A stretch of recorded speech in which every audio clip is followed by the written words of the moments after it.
Well, let me move on, because I know that I'm the only thing that stands between you and lunch, so I'm in a very precarious position up here.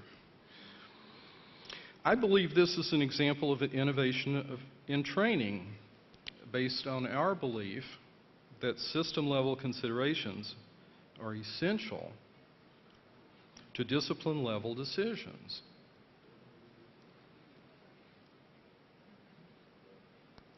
But also respectful of organizational decisions, including the identification of disciplines and the definition of each domain of responsibility. To summarize the experience again, every engineer has responsibility for the entire system, although one's actions are limited by the structure of the organization.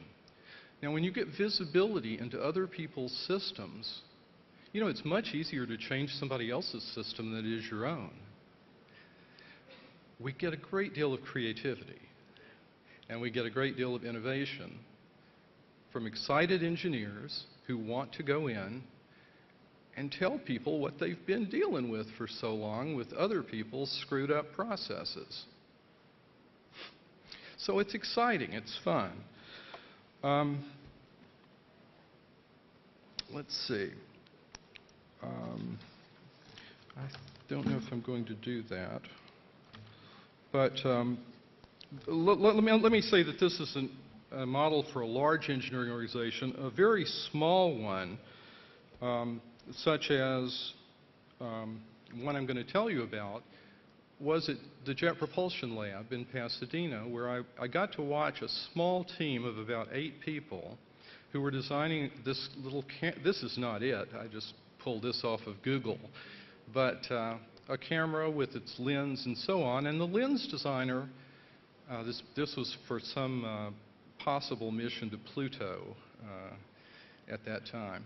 And the lens designer said that this is all wrong, we've got to change everything. And he drew it out on his computer, you know, and he has light rays going everywhere, and said this just won't work. Nobody really cared. Except for one person, and the person that cared was the person who makes the barrel that the lens fits in. And he really seemed to care a lot. And there was quite a vociferous argument for a few minutes, for 5 whole minutes. And then they fixed it, and they went on. I asked a number of people who are seasoned experts in various areas that surround this project how long that would have taken if they hadn't been in the same room, looking at the same picture on the same wall and working together. And they said probably about 10 months. That was the average estimate that I got, as opposed to the 5 minutes that I actually saw. So I think that's a fairly good reason to look at what is going on right under your nose. I think I just went past my slide. In terms of NASA's program coverage of NASA NET program's coverage of Stogdal's process dimension, which is represented again by any life cycle model you care to use, such as this one, the program provided coverage agency-wide. So if you were taking a course from the NASA engineering training program, yes, you could get courses in system requirements, system design, VVT&E, and all of these sorts of things. But they're not exciting. Not exciting like this one that I'm talking about, where engineers actually wrote their own talks, came together, debugged the system, fixed all the problems in their world, and then went and had a beer. You know, that's a very satisfying experience. Sitting in a classroom sometimes isn't. How to generate that kind of excitement is a challenge. Moving back to Stogdal's model, we can realize several important things at this point. First, the org chart, the organizational structure, is rarely representative of the other two in terms of influence. Have you ever known a company I won't ask the question because everybody will come up with a reasonable answer and then I'll look bad. So I'll just say that in most cases, the people who have the most influence in an organization are not the people with the most power. This is just a fact of life. Again, you can get the influence by going to the fun party that I see, or you can be the president of the union, or you can be the head of the bowling team, or whatever you happen to be that will get you influence in an organization. Now, if we could make all three of these sort of isomorphic or sort of the same shape and put the same people in the same boxes in the same one, wouldn't that be a powerhouse in terms of an organization? That would mean that the best engineer in the company was running everything and also head of the tennis team. You know, pretty unlikely stuff. Now, the interpersonnel dimension includes one thing that I think is worth mentioning in 2012. I think it's changed. Back when I was doing most of my active engineering, we used paper, we used drawings, we did a lot of phone calls, and occasionally you get a birthday card from somebody. That's changed. It's Facebook, it's Twitter. NASA has astronauts tweeting when they're on orbit. Not sure who's listening, but nonetheless, that's happening. It's happening among engineers who are saying, let's go have a party tonight, but also look at this change in design that I think is important. So the social aspect is really changing, and it's becoming more important, not just in politics, where I think we've seen Facebook and Twitter become very important, but also in engineering. Let's see now.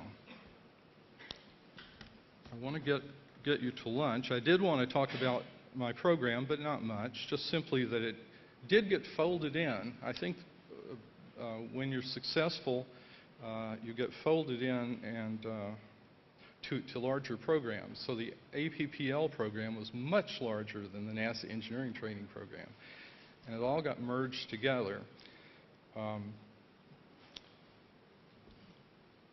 There is another effort at NASA that I think is worth talking about too, as far as innovation, which directly deals with the social aspect, which is something that, frankly, I don't know of anyone else doing at a company or a government organization.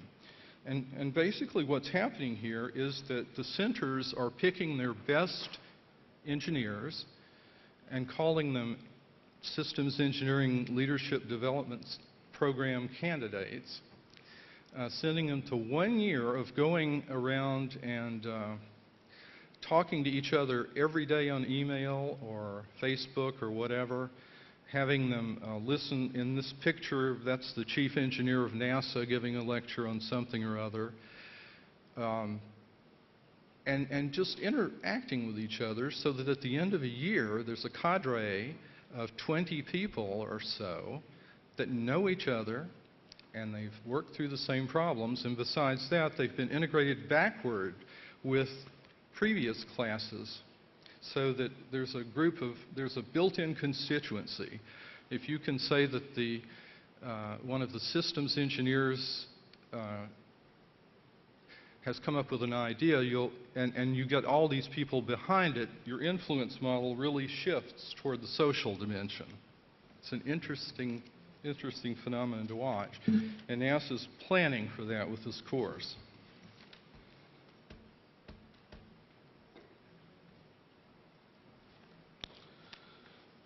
Okay, let's see. I mentioned teamwork, leadership, and communication before. I just typed these into Google just for fun and came up with 19,200,000 hits. It's been talked about. It does have some similarity to Stogdell's model. Basically, communication, to be sure, has to be everywhere in Stogdell's model. But notice that communication within the org chart, how do bosses talk to their subordinates and how do subordinates talk to their bosses? We all know about the filtering effect here. So it's going to be optimized for efficiency. That is the most important characteristic of a hierarchical organization, I think. NASA is a hierarchical organization. The communication in the process dimension is less likely to be filtered, but it's more likely to be focused on product and process design in the elaboration of these design decisions. But communication in the interpersonnel dimension, the third of Stogdell's dimensions, is much more unstructured and can be focused on any subject that is important to the engineer.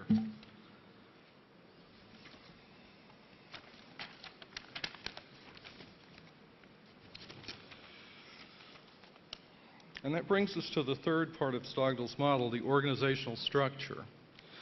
Most engineering organizations are hierarchical, as I said.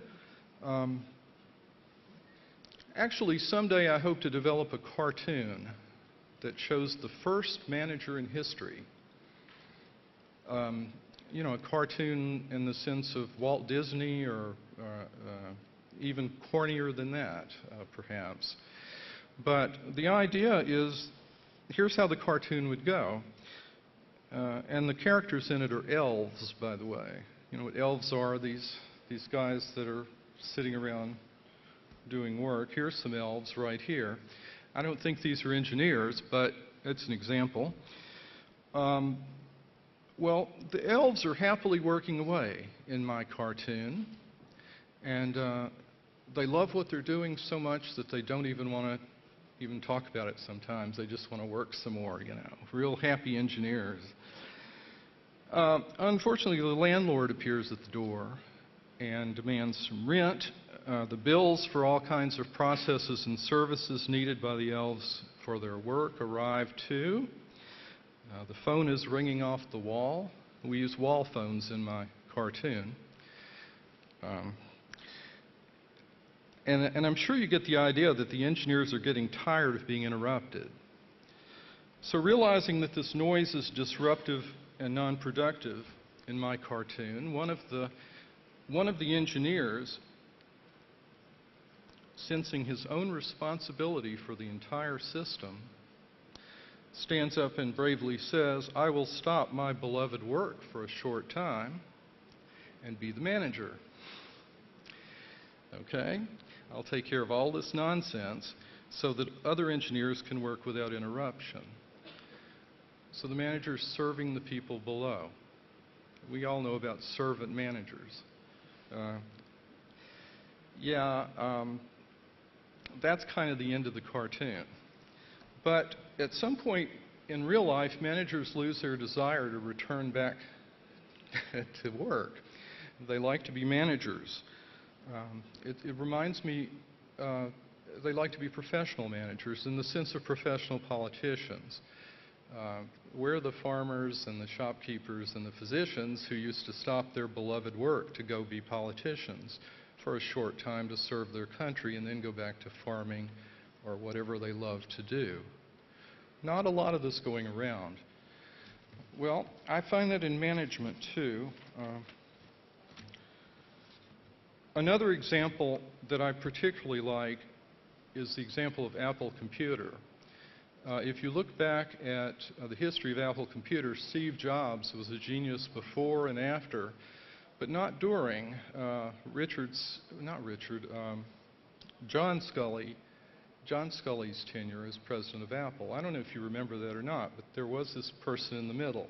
And he was a marketeer, and he really was a sharp guy, no question about it. Brilliant man, brilliant man.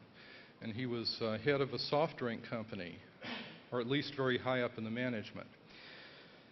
That was a real buying opportunity if you were in the stock market and wanted to buy Apple stock, because it got down to under $10 a share. And we know it's about $500 now. So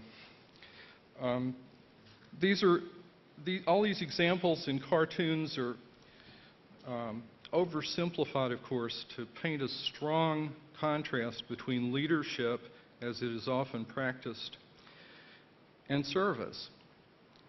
These are two concepts that should be strongly connected in all contexts, especially in the world of engineering, where the reserve currency is simply the design decision. The design decision. So let's take one final look at this and talk about innovation again. This model is due to Andrew Sage, who summarized the various life cycles as first define, and then develop, and then deploy. And I'm sure we've seen a million versions of this.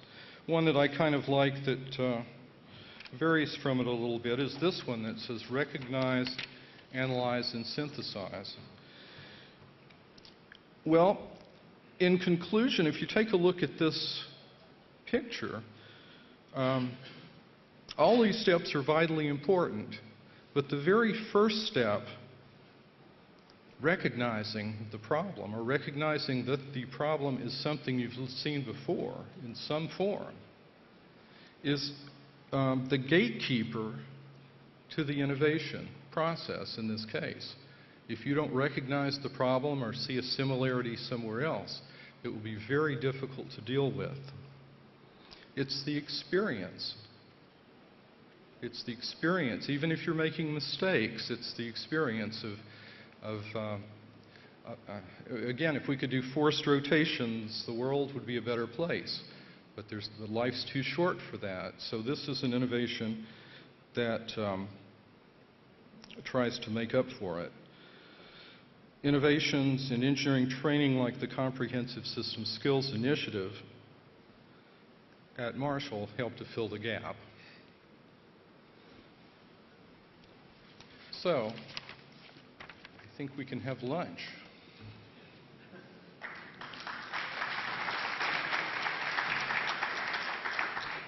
And anyone ask me a question over lunch who wants to, do you have any that you'd like to ask out loud? Okay, I don't blame you. Let's go eat. Dear Dr. Carlson, thank you very much for your speech. In fact, we have two more speakers until we go to lunch, but because you said it, let us go to lunch first. Do we really? No, I'm just kidding. So, we will be happy to see you and hear our next speakers, Professor Dr. Hassan Mandal and Professor Dr. Muzaffer Elmas, after the lunch. So we'll be here at 2:15. The lunch will be, when you go out of here, on the left, there are stairs down. Anyway, everybody will go there. So where the crowd is, there is the lunch. And before we enter for the lunch, in the stairs, there will be our friend waiting there who will take a family picture of all the group. Thank you very much.